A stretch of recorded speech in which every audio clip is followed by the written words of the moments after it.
Привет, привет! Что там стучит, гремит к вам? Что стучит, что гремит, что стучит? Шикарно!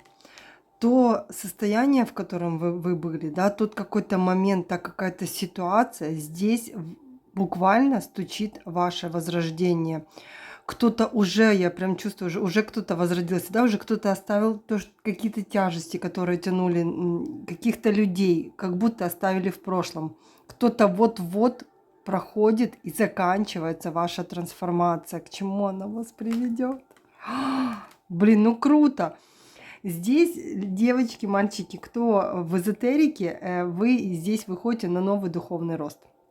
Здесь это как в аркан Верховная Жрица, да, в классике, то здесь у вас открываются тайные знания. Если вы не связаны с эзотерикой, то здесь говорится про вашу мудрость. Вы благодаря вот этой ситуации, которая прошла у вас, да, какая-то не очень хорошая, но вы здесь буквально возродились из пепла, и вы становитесь для себя, да, вы как будто ценность свою приобретаете и понимаете, что все в моих руках, все, что я хочу, то у меня будет.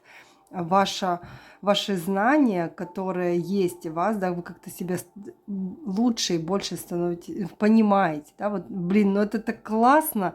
А для эзотериков или вообще для людей, если вы чувствуете, что вас тянет в эзотерику, читайте, развивайтесь, учите карты Таро. Куда вас тянет, то и делайте. Становитесь на ступеньку выше. Здесь прям знак.